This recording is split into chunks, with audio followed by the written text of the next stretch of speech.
It's no secret that we are not fans of buying the stock that is built by most developers, but we are pragmatic about this because more housing does need to be constructed. Is it possible for developers and builders to be driven by purpose rather than profit? Or is this just a pipe dream, rather like organic food, where only a small portion of society can actually afford to pay the premium?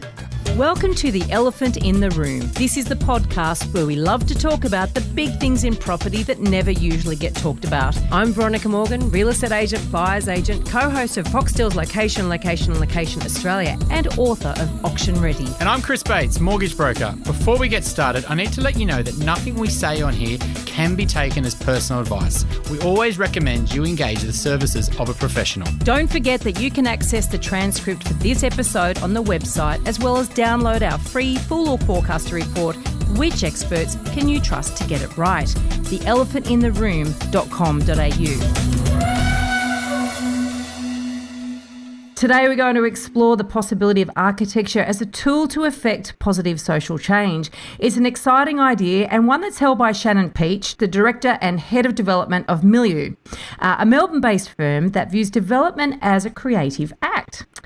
Shannon has experience managing multiple medium and high-density residential and mixed-use projects across Australia, working in collaboration with a number of architects and interior design firms. And we're very excited to be having this conversation with you today, Shannon. Thank you so much for joining us. Thank you, Veronica. It was lovely to be invited here, and nice to meet you as well, Chris. Oh, good. Thanks for coming on, Shannon. I guess as a builder who's, from the outside in, is looking like you're trying to build a better product for a better quality of life for the people who buy your buildings.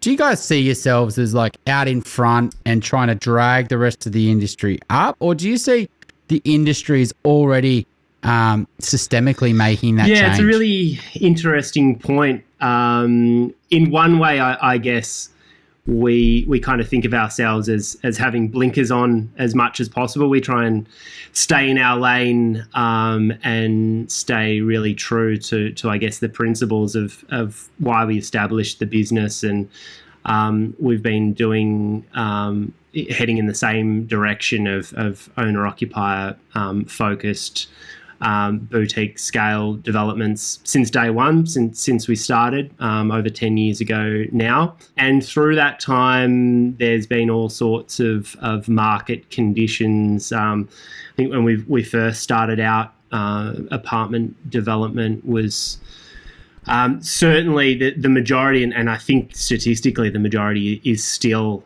investor-focused apartments and larger tower-type buildings and really these kinds of multi-residential that's built more as a commodity rather than focusing on that they're going to be homes for people. So we've always tried to stay true to our principles, and then through various property cycles, developers of all scales and locally, nationally, internationally, have, I guess, all started to see the value in moving into that space. So there's definitely a lot more competition at our scale now. So the business started, 10 years ago? I think you joined, 7 years ago? 2010, yeah. So it 11 was... years ago. Conversation between Ross and Michael. So yeah, just a kind of an aspiration and a really a vision for a type of business. At the time, Michael and I were working together for another development business. So we've both worked in development professionally our entire careers. And Ross was recently retired out of a family construction business. So they got the business on its feet whilst Michael and I were still working. And once we had a bit of momentum, we quit our day jobs and got our sleeves rolled up full time in about 2013. So it's obviously there's a passion there must be a passion underlying this. Why would you bother going the hard way when, plenty of other developers are just punching out cookie cutter stuff, flogging it to investors, flogging it to first home buyers, people who don't know any better, making a profit and cutting and run. And whereas you guys are approaching it very, very differently. And look, to be quite frank, I see synergies with, in a way, how I approach being in the real estate space. The vast majority of people see the opportunity to make money, and it's easy relatively to make money. It's easier actually to make money than it is to make these decisions to actually go down the values-based path. And then a lot of people think you're an idiot. So, but then again, there's this whole argument about the 21st century business versus the 20th century business. And the 20th century business model is very much that profit focus, profit first. Whereas in the 21st century, there's a lot of sort of academia around this and a lot of thought leadership around this, that business is really moving towards this sort of purpose-led business. So it's not to say we don't want to make a profit, but it's just to say that purpose is number one. Profit, hopefully will follow if you've got good, viable purpose. Do you see that it's changing? I mean, the thing is that now that, particularly in Victoria, you've and in Brisbane and now coming in Sydney, we're seeing evidence that people aren't making any money. So the buyers of the properties that have been buying the cookie cutter stuff haven't been making any money. You've seen evidence that they're not that great to live in. You've seen evidence of defects. You've seen evidence of a very broken system in terms of development. 10, 11 years down the track, is there a glimmer of hope? Is there a potential for a movement, more of a groundswell in favour of development in a different way? Yeah, I think so. We have, it is certainly the more expensive, less profitable path to go down is, I guess, investing in quality design and quality construction, which is paramount to how we approach it. In terms of passion, you're absolutely right. We are everyone in the whole team is extremely passionate about what they do and committed to the same cause, which is to be creating beautiful homes for people that people are going to enjoy. We're going to have an ongoing relationship with the people that live in those buildings and the people that walk by them. We don't know any other way apart from staying true to that passionate commitment. It's certainly a groundswell across our industry and many other industries. I think, as you said, that people really want to see investment and more homes, more density for people. That is something that they can be proud of many years into the future. I mean, Shannon, you mentioned a few things here where some of the problems. So firstly, a lot of apartments are being for investors, and so you guys have gone down the owner-occupier route.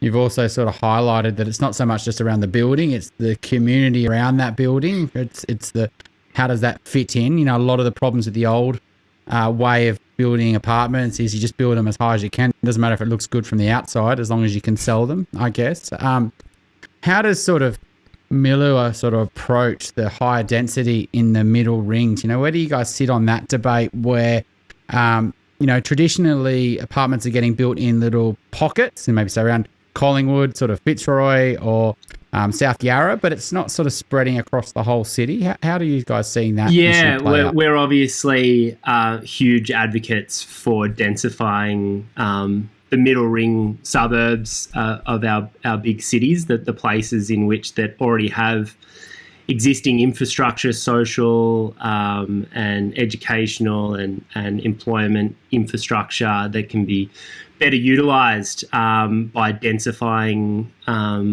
those areas. Unfortunately, I guess NIMBYism is pretty synonymous with Australian culture, about as synonymous as meat pies and Johnny Farnham. So I don't think it's solely symptomatic of a generational or a class divide. I think it's probably just as a result of decades of really clunky and patchy planning policy implementation.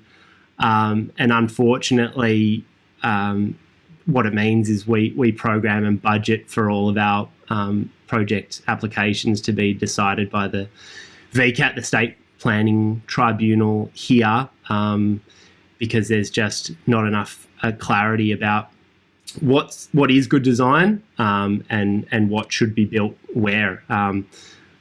We even take it as far, and this is probably contrary to many within our industry, but we think that more mandatory controls on planning would just make it a lot clearer for everyone. I agree. Do you know it's a level playing ground? As a Sydney sider, though, whenever I go down to Melbourne, it's been a while, I'm always interested because it does seem like Melbourne buildings, the newer buildings, are more interesting. And I guess I'm not talking so much about residential here, but I'm just, they're more interesting to look at than Sydney buildings. It's a fine balance, I guess, because you do want innovation. You do want just not to be building a box essentially within a pre-approved planning envelope. So, I guess some flexibility in terms of design controls does lead to some pretty interesting architectural outcomes. And we're really lucky. We work almost solely with local architects. I guess it sort of heralds back to milieu and being by definition referring to the space or environment in which one lives or is influenced by. So this means we're inspired by the culture of our cities and our buildings responding to the places that they're designed or built for. So it's not a case of a milieu aesthetic and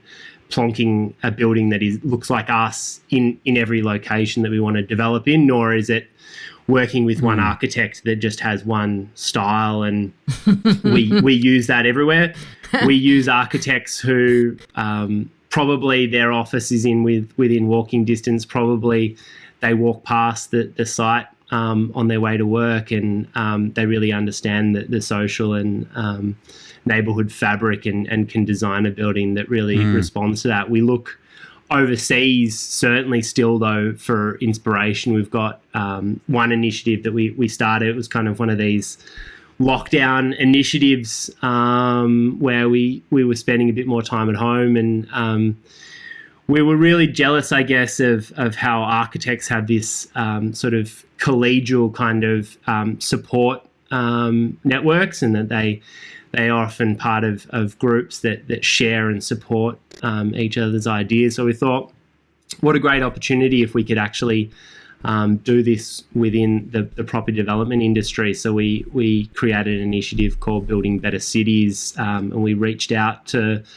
a number of overseas developers who were doing stuff that we really respected, and they were all so excited to hear from us. So we kicked off earlier this year with, so we've got Arise, who are from Victoria in British Columbia, Canada. We've got Alloy, who are in Brooklyn, New York, and Parabola, who are in Edinburgh in the UK. And we catch up 4 times a year, and we have kind of interesting discussions and design presentations about what each other's doing around the world. And it's really interesting because you can explain. We had to start with explaining Melbourne and how the city came about and how it differs to other cities in Australia. And I actually had to explain this whole notion of pretty much since settlement, property development and wealth creation out of property has been like linked hand in hand with Australian culture and what it meant. It was just it's not something that's common around the world, and it's bred some pretty unique attitudes towards unable to decouple this idea of a roof over your head and wealth creation. which where all of our work is obviously linked to. So it is interesting though, isn't it? Because it's who creates wealth and for who and when.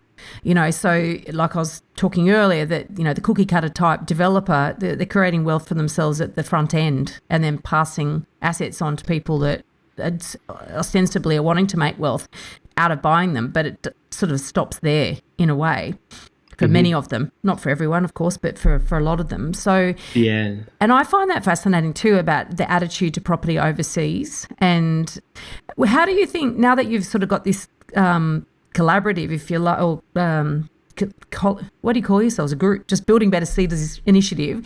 Now you've got that. I guess what perspective have you gleaned from these meetings? I mean, this is quite fascinating. What can we apply here? Where are we so unique, and how does it manifest in ways that are good and bad? Yeah, I guess in terms of nuts and bolts, just understanding, that what's common and what's not unique about the different types of typologies and the kind of densities that people want to live in. But it's probably as much about just it leads to introspection about, well, why do we do what we do here in our city or in our country in terms of, a method of providing housing? Like, what is our business here to do? We're really here to fulfill a role of providing more quality housing as the country's population grows. That's not the government's job. It's private businesses' job. So we just have to understand why we do what we do and how to do it better. So when you're looking at these companies around the world, what is it about them that you respect? Like, what are the things that they're doing that we should be doing here in terms of lifting the quality? I mean, the reality is this Sydney, Melbourne, Brisbane, Adelaide, Perth housing boom, Hobart, everywhere, right, is creating it harder and harder for people to get a housing solution themselves, right?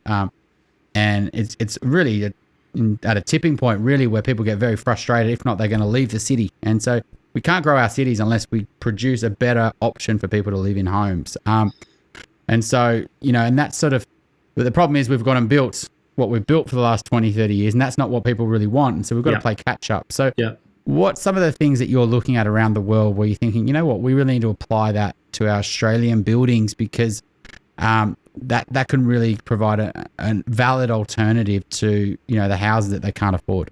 Yeah, I think sustainability is probably one of the most common themes that is now evenly worried about and evenly shared around the world. So sustainability has really become front of mind for purchasers, I've found here in the last 3 to 4 years, to a point where people now see the value and they're actually willing to pay for it. I remember saying only 5 years ago, people were aware of ESD initiatives and things that were available to them, and they thought they were good, but they probably weren't willing to pay an extra $1 or $100,000 for it as part of the property.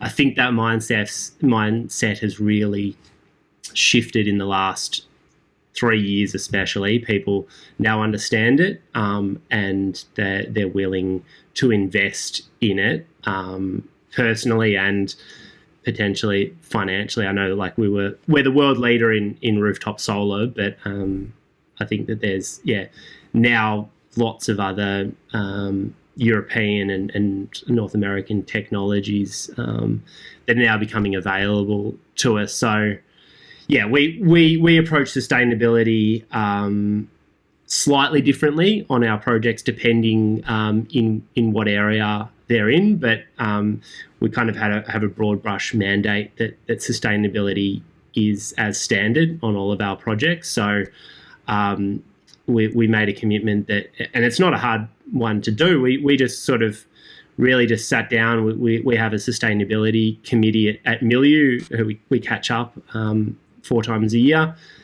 And we really just tried to identify what was the easiest stuff that we could do, what was the low-hanging fruit that we could just adopt that people would appreciate. So one of the big ones is just going fossil fuel free.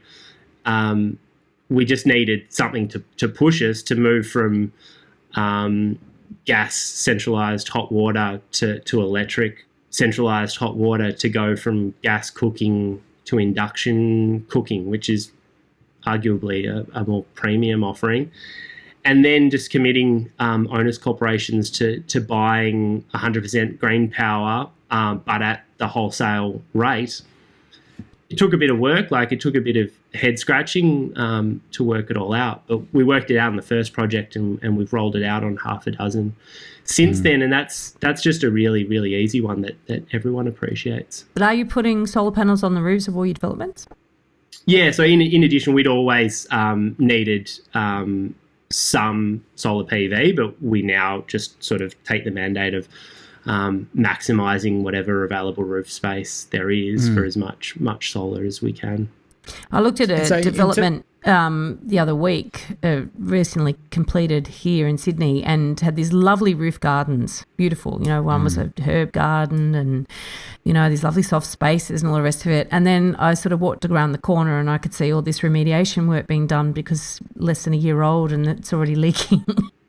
So, often there's this there's this great intention to do these lovely things, but the execution and the design, fundamentally, waterproofing is all about design, right?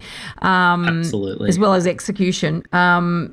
It's all wrong, so I guess there's so many challenges. It's not just deciding you want to have a sustainable building, is it? How do you then turn it into something? You're absolutely right. So that's been our focus for the past few years. The next few years is certainly this idea of quality assurance and making sure it's something that's probably just not been front of mind for the industry as the gates really opened in the last 15 years in multi-res.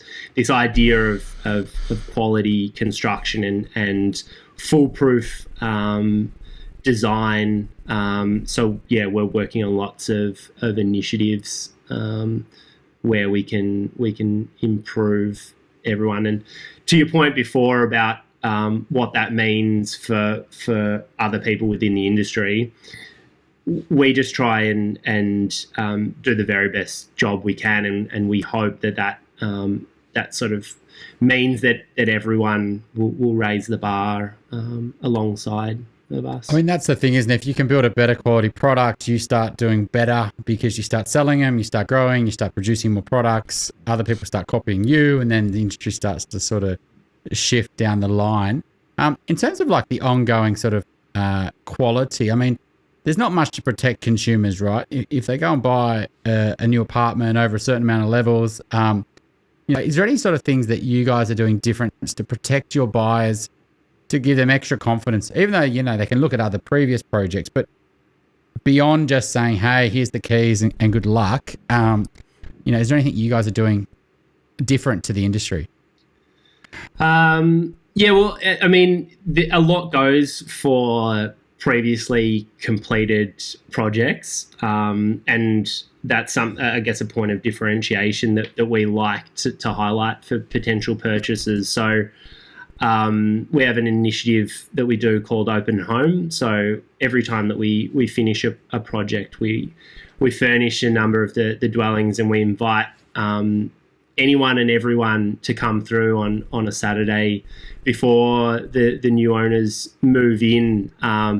We usually will get sort of between 500 and 1,000 people through on a day. A lot of them are industry, and a lot of them are just people who follow our business and what we do. Hopefully some of them are future purchasers, and hopefully some of them are people that wouldn't have considered apartment living as appropriate for them. So what it means is that we get this kind of face-to-face interaction where people can come through and I guess see the quality, and that there is a connection between the promises that we make during a sales process and actually the end result. And I think that's probably about the best confidence as a developer that you can give someone. So we really just say to people who are unsure, or I say to anyone who's looking to buy off the plan or multi-residential, is just education and research. Gather as much information as you can about who the developers are, who the builder is, what they've completed, things like Google reviews or any kind of review platforms. Yeah. Because we trade on our reputation. So I guess the big problem is that, and I know this from looking at buildings and thinking, okay, if say it's 5-10 years old, who was the developer? Who was the builder? Where do you get that information? It's quite difficult to come by in many cases. And then you've got the situation of Phoenix companies as well, that a developer will just basically set up a company for that. It's called number one, Wrights Road or whatever. Is Proprietary Limited is the actual company name. So it is quite difficult to in many times get that. So I guess, if I put words in your mouth, you're sort of saying that if the developer's really transparent about who they are and who stands behind this, then it's easier to get that information. So in a way, that's a warning sign. If you can't get the information, that should give you some alarm bells. But I think, the real test is like 5 years down the track, 10 years down the track, then you have an open home. Because then you say, right, how is it weathered? How is it worn? Has the building had issues? How did we deal with those issues? That how are you sort of giving, well, I guess what novel ways are there of giving purchasers more confidence that they're actually buying a product that you stand by? And I'm not asking this as a sales pitch for you guys. It's just for the listeners I'm saying that, but more to understand what can be done that's different. And I don't even know what you're going to tell me, to be honest, but what can be done? What can developers do to actually stand by their product better? Yeah, well, I think that having an ongoing commitment and ongoing relationship with the residents, the owners, corporations.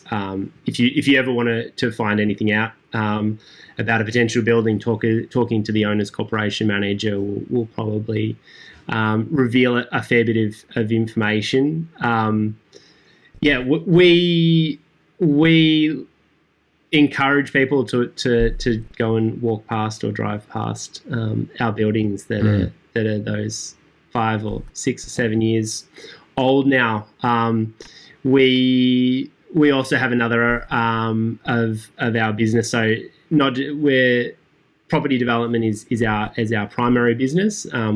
Early days we established a building arm of the business to deliver our earlier projects that were of a slightly smaller scale. So that's sort of 5 to 10 dwellings. But we quickly realised that there was probably too many competing interests, and we didn't want to become a construction company as well as a development business. So after delivering the first sort of 5 or 6 projects, we decided to outsource the construction to others, and now we work with a really close but high quality group of construction businesses who do repeat work for us, and we have a huge amount of confidence in their ability to deliver. So there's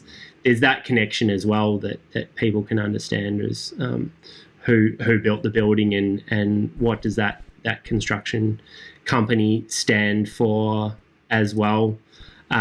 We've got Milieu hospitality, so we quickly realised that doing mixed-use buildings with commercial spaces at ground floor, that these spaces were really, really important for the ongoing, amenity for the neighbourhood and for the residents, and could be a great opportunity for community curation and enjoyment.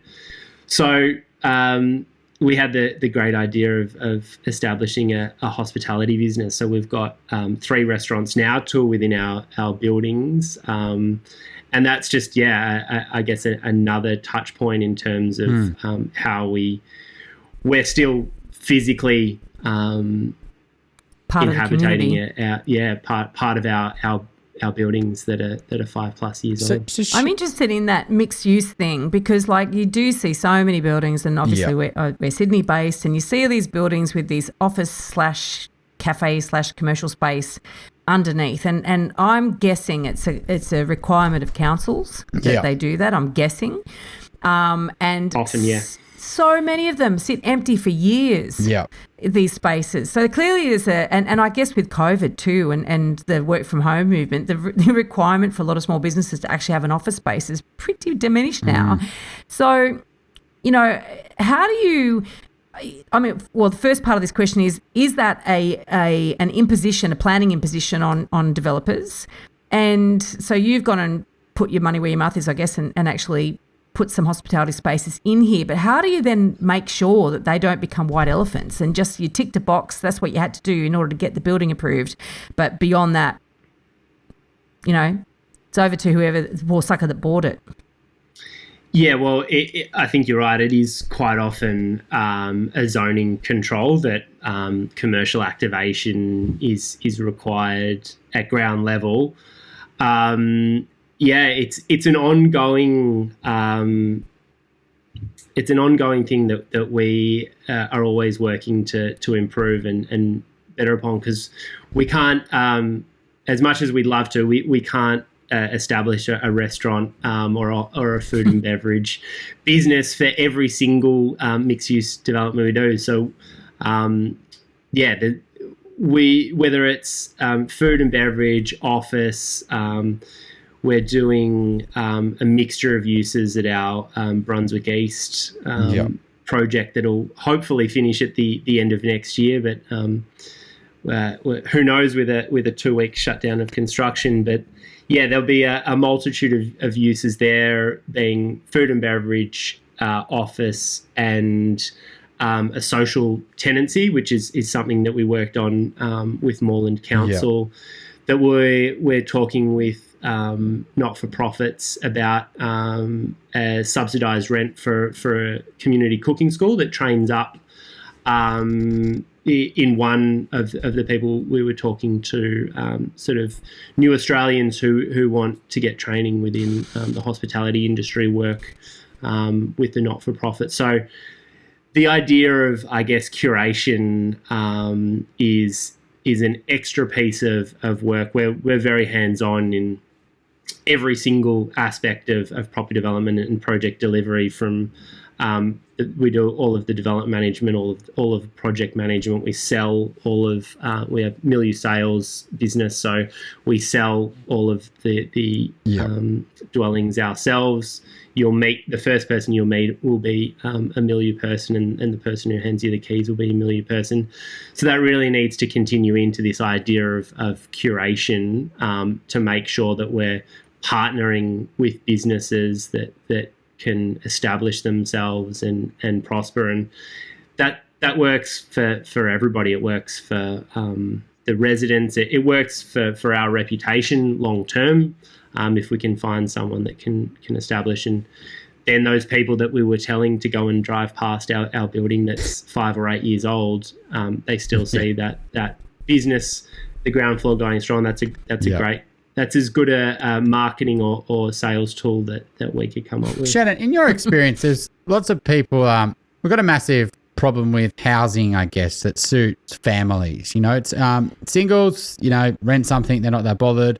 They may want to buy, but then potentially there's lots of 1-bedders, there's lots of studios, there's lots of 2-bedders that might suit couples. But when you start to get to this sort of family formation phase, there's a lot of people, their only options they want to consider is a house or a townhouse, and they don't want to look at apartments because a lot of them are too small or they're 2 beds, etc. So how do Milieu sort of think about building a product that, do you go for that target market? Because do you try to build lots of 3 beds? Do you try to make them very family-friendly buildings? Or do you a lot of developers just sticking to what they've always done, just still building the 1s and 2 beds. Like, it's a big sort of leap, and the way you do everything changes if you think about that as your target market. So how are you guys approaching that problem? Because that's the problem I feel that's going to keep on getting worse if there's not a solution for families. If you like what you're hearing here, please share this episode with others you feel would benefit. And while you're at it, why not leave us an iTunes review? 5 stars, please. Every review helps make it easier for other people to find us and hear what our amazing guests have to say. We love hearing your questions, and we're planning more listener Q&A episodes. Please send your questions in. You can send them via the website, which is theelephantintheroom.com.au, or directly via email to questions@theelephantintheroom.com.au.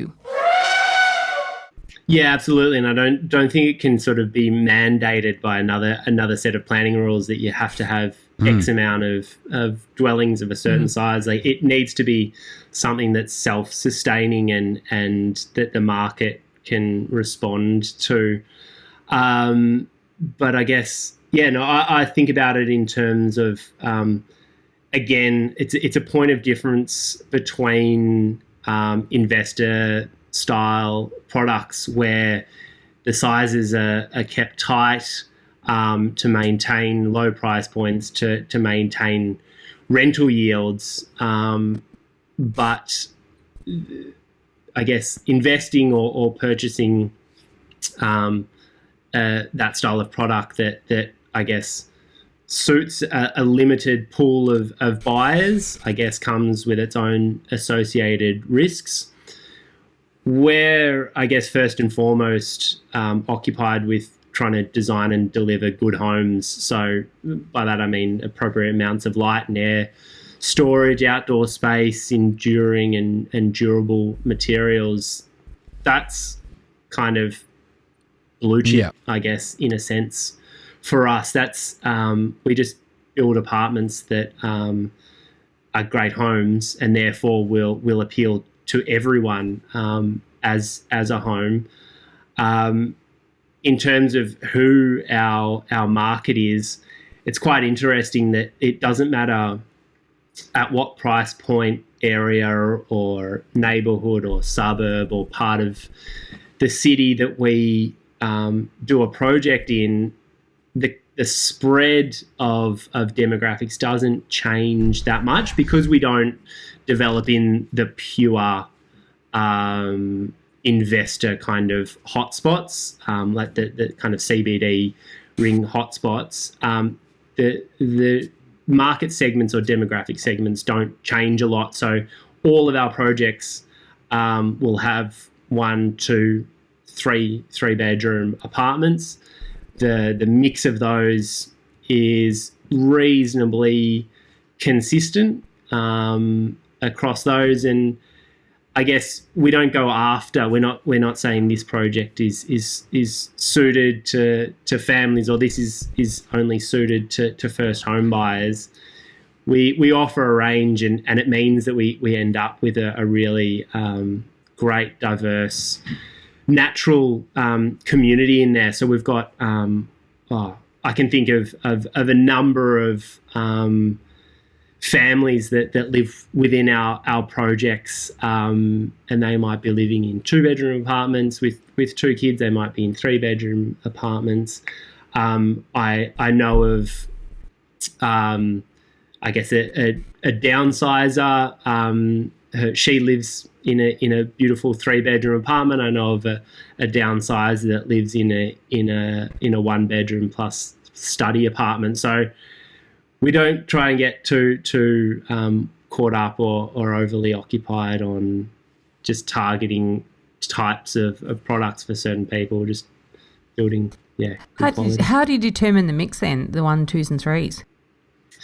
Well, I guess it does get slightly tweaked with the area that the area and the style of project that we're doing, but consistently the bulk of the mix will be 2-bedroom typologies, and then we we basically from there work out what the appetite for one bedrooms might be and what the appetite might be for three bedrooms or more. Is there a reason why? I mean, Does it come down cost, to? I mean, the three beds are it's a Yeah. you know, it is something that we find that a lot of developers just don't want to go for it, right? They sit on the sort of the twos and the ones, and it's a sort of growing problem where there's just not enough three beds. There's been a problem for decades. When you're doing the numbers on what's going to make it profitable for you and what you can sell, you're probably always going to be able to find, because you've got quality product, you're always going to have enough people to buy your one beds, your two beds, your three beds. Is there a sort of financial reason, though, why you still go back to building predominantly two beds? You know, does it make more money building two beds and one beds for you? There's a lot of factors at play. I think in terms of depth of market, two bedroom apartments in our city fringe middle ring suburbs is what's most desired. So a two bedroom apartment can flex all the way from one person buying their first apartment and having a bedroom and using the second bedroom as a dining or an extra living or a workspace. It can accommodate a couple so that you have enough room and robe space for two people to comfortably live. As I said, we know of a family who have primary school age children who live comfortably in a two bedroom apartment in North Fitzroy, all the way to that kind of older downsizer. So the two bedrooms suit a lot of people for a lot of things. And then I guess there's always going to be smaller percentages. But is there like a financial, like when you're doing your costings, you say, look, if we build 100% three beds, we make this amount of profit. If we build 60% two beds, 20% three beds, 20% one beds, we make this amount of profit. Like, is there like because I just don't understand why developers continually to just keep going down the one and two beds when there is a growing sort of pressure on, you know, that family market that can't afford houses, right? And is there a formula? Is that what you're asking, Chris? Is there a commonly understood formula amongst developers? No, there isn't. But there are, I guess, factors or constraints that often push you into a mix that's not exactly perfect or what you might desire. So some of the things I can think of is you have to consider how many car spaces you're going to provide depending on your mix. So what we find is even if we're 2 or 3 kilometres from the CBD, everyone still wants a car space, at least one car space. It's something that many developers have tried decoupling, but yeah, it's interesting. I don't know.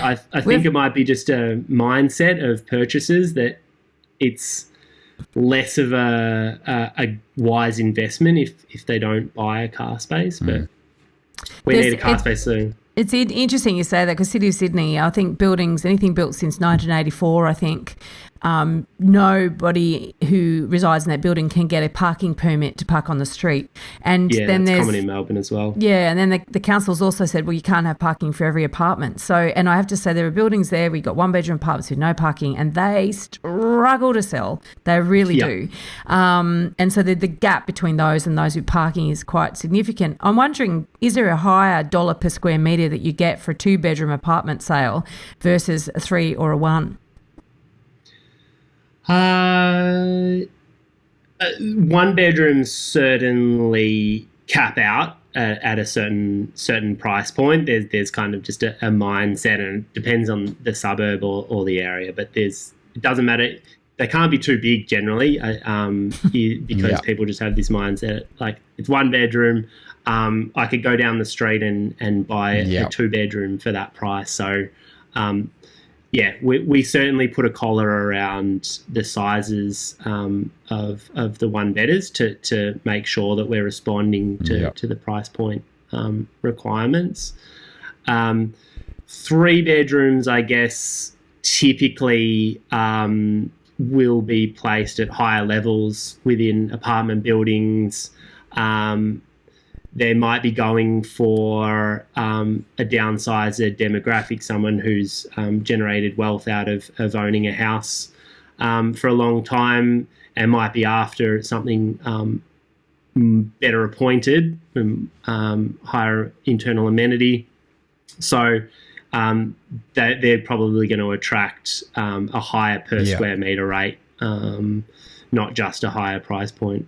But there'd be fewer buyers in that category. Certainly fewer buyers, yeah. You're talking about depth of market. So we always try and look at, I guess we'll develop up the plans and also where the envelope of the building is obviously dictated by the planning process, and what space you're left over with can sometimes dictate the size of or where your apartments are going.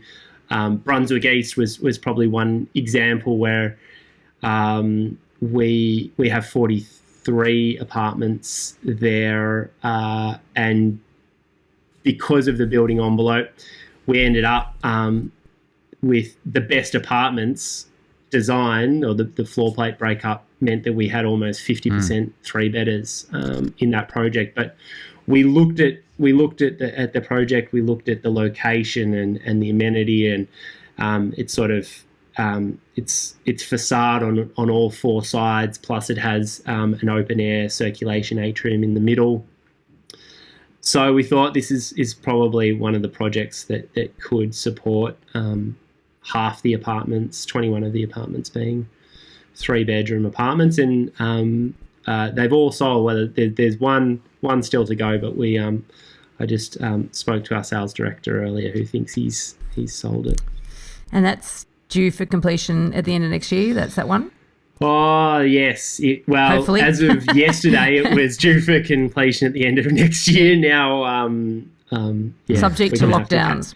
We're going to have to catch up sometime. Do you see any somewhere. difference in terms of? I mean, the obvious ones are like, we need a home office, or changes since COVID, right? In terms of buyer preferences, is there any sort of things that you're thinking people are really asking for? I mean, maybe it's sustainability. You've noticed a trend there in terms of people are more conscious of materials, or solar energy, etc.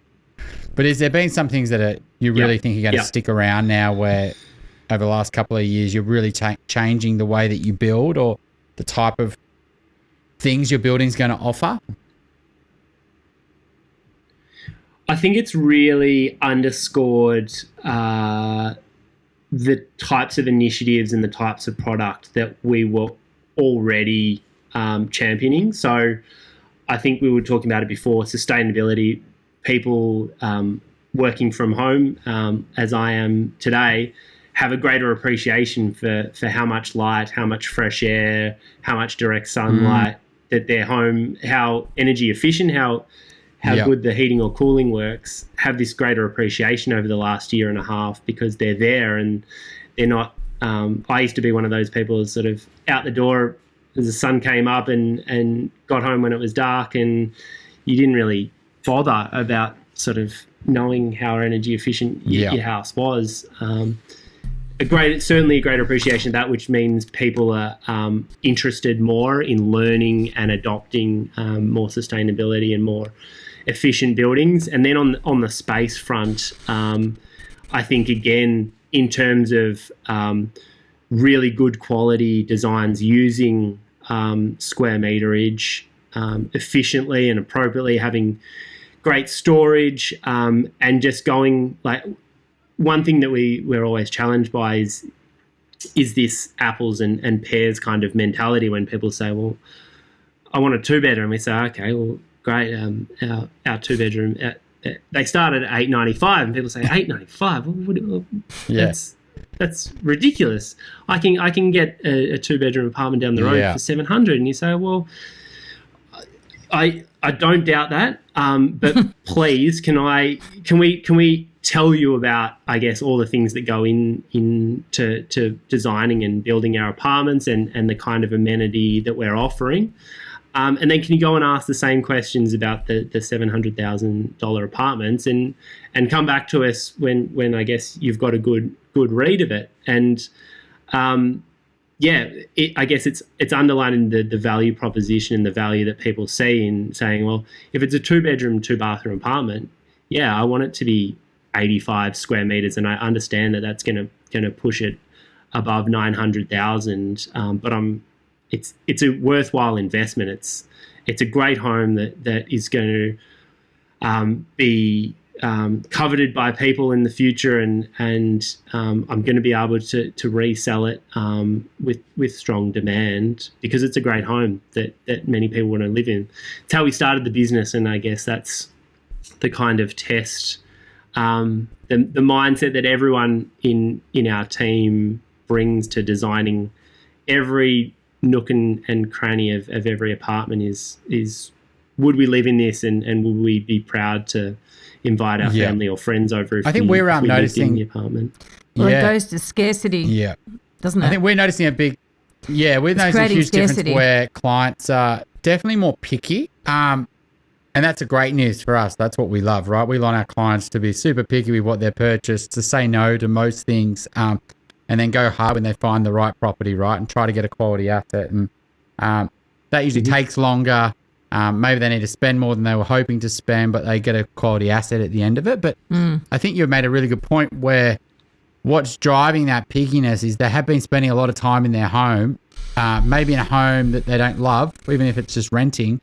And they, the light and the air and, what those frustrations are really when they're in that new space. They're saying, look, I can't imagine sitting there all day if I am working from home and, not getting any light. And I definitely think that's flowing through to buyers wanting a better product. And what that means is that it's kind of decoupling the market. The stuff that was the great assets and will continue to be great assets have got even more steam behind them. And then the things that were going to struggle before, are going to, probably even less buyers are wanting them. So you're splitting the market in two. And I think developers are going to start to find that problem as well.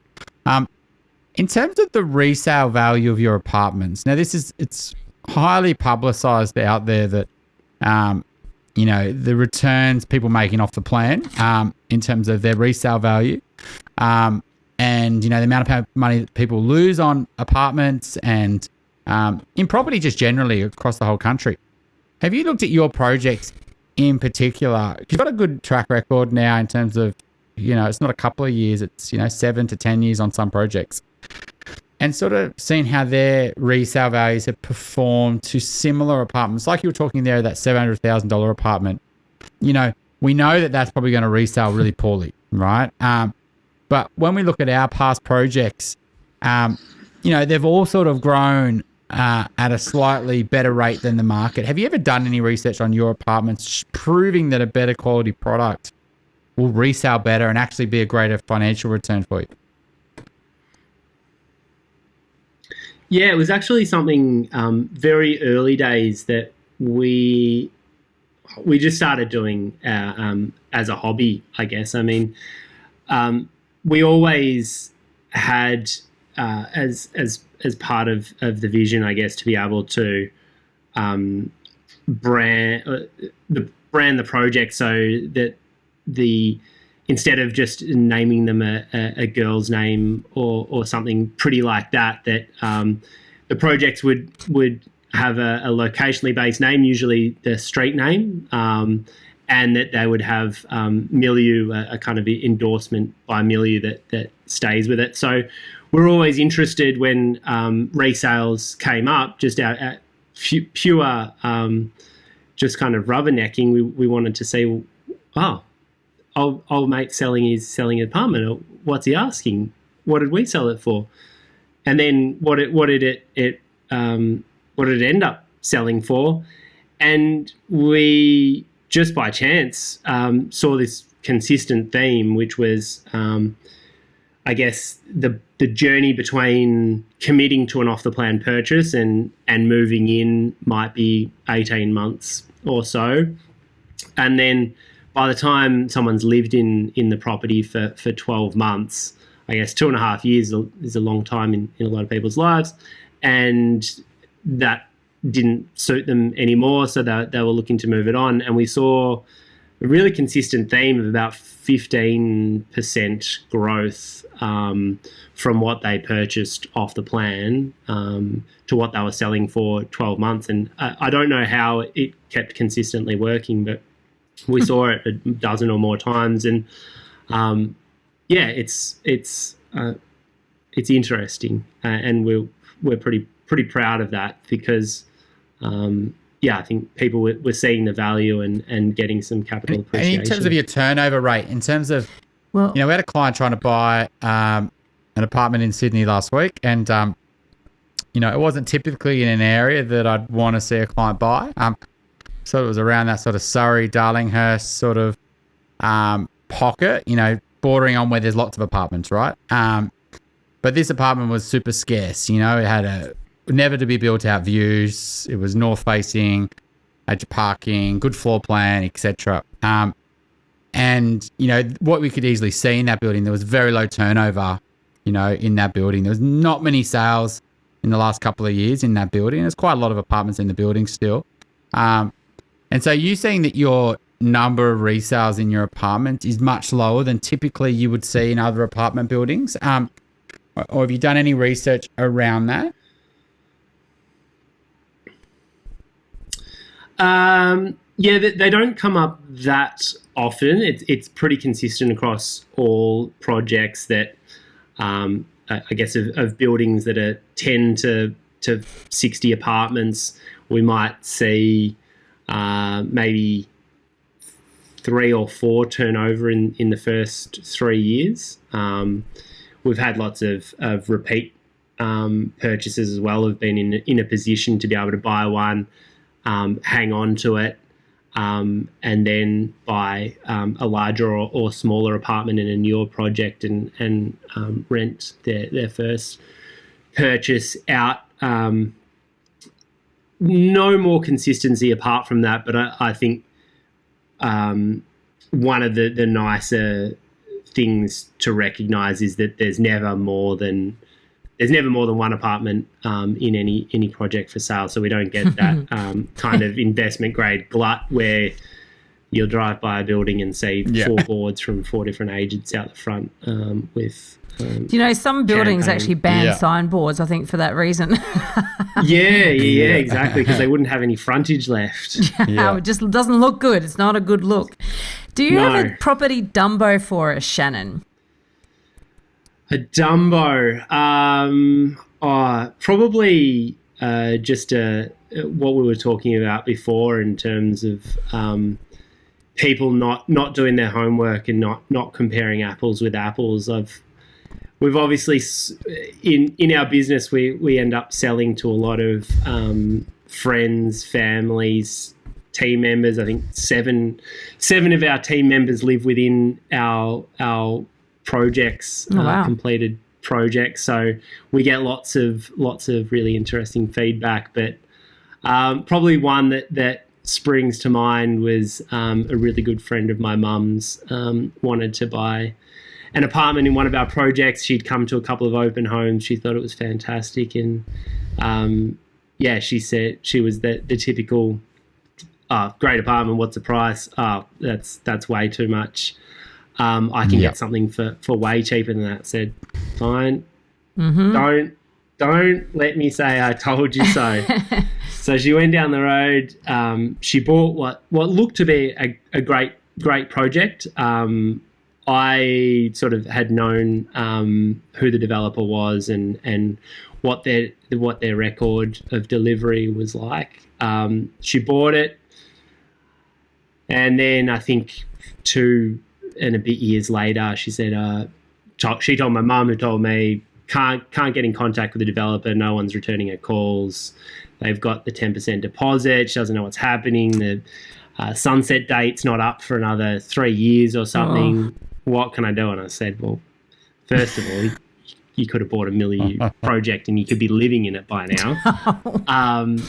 But there's not much you can do apart from have a good good professional advice. So employ the professional services of a good conveyancer, maybe a buyer's advocate, who can help you do that legwork and research and speak to people and Google as much as you can before making that big commitment.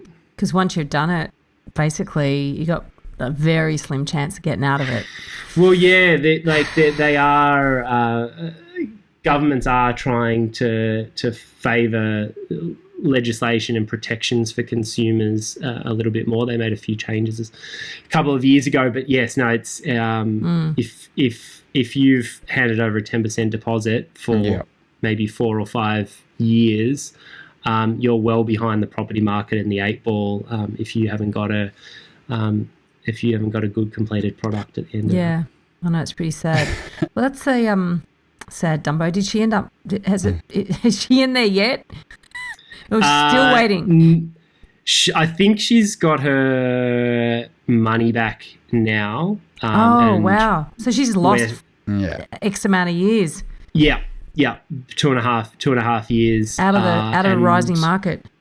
Yeah, and I'm still trying to sell her an apartment. Some people cannot learn. It is interesting, though. I think the thought process happens even if you're buying established property.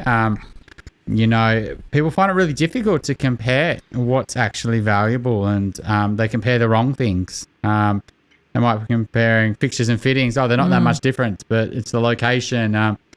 It's even a client yesterday was saying, well, if I wanted to buy closer to the train or closer to the beach, it's going to cost me X more.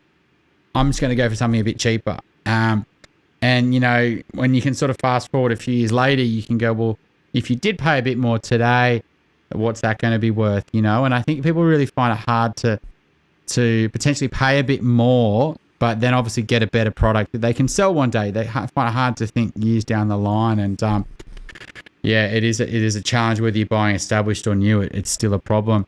I think what we're seeing though is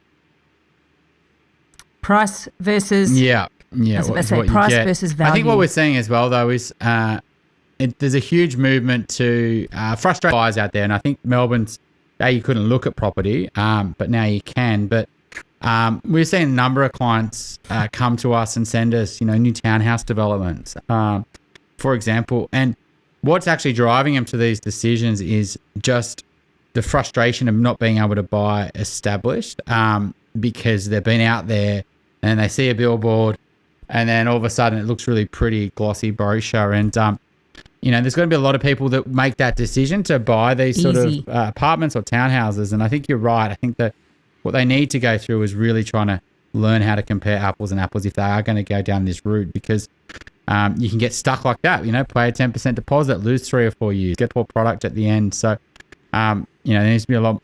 Yeah. We try and we try and go the opposite way to most, and we actually include as much detail as possible in our marketing collateral. So we'll tell you about all the bells and whistles about how the centralised hot water works, about how the acoustic properties or the thermal properties or all of those elements work. We'll commit to the brand names of the tapware and really? and not the all sanitary ware. because we've done we don't try and reinvent the wheel every time. We cost things appropriately, and we put them in our marketing collateral, and we stick to that. And I think that's something that hopefully a lot more of the industry leads in that direction. Certainty and transparency. I think it's it's encouraging. Yeah, more transparency and more certainty helps the whole industry, I think, because more people will be comfortable with buying off the plan. Well, hopefully they demand more. That's good. Consumer-led change. Well, thank you, Shannon. Really appreciate your time, and it's good to have insights into the ways in which some companies and some players are actually trying to do things different and forging ahead in a new way. And I think this is great. We want to encourage it. Thank you. I'm very lucky that I wake up and love what I do every day. So thank you very much for having me. Really It's appreciate it, Shannon. been Like terrific. Veronica said, I mean, that we are going to need to build a lot of new housing stock, not just houses, apartments, townhouses. And I think the challenge is actually building a better quality product. And so, it's going to be interesting to see how many actually join that or fall back to old ways and start building investor stock, because investors are back in the market now. So, we've got to cross our fingers, I guess. Thanks a lot, Shannon. If you're looking to buy your dream home or an investment property in Sydney's inner west, eastern suburbs or North Shore, my team and I can help you buy without regrets. Reach out via my website, gooddeeds.com.au. If you're looking to buy your first home, thinking of upgrading into a new one, or purchasing an investment property anywhere in Australia, my team love to carefully guide you on this journey. And most importantly, get the finance right. Reach out via our website, wealthful.com.au. Thanks for joining us. We'd love to see you again. And remember, don't be a dumbo.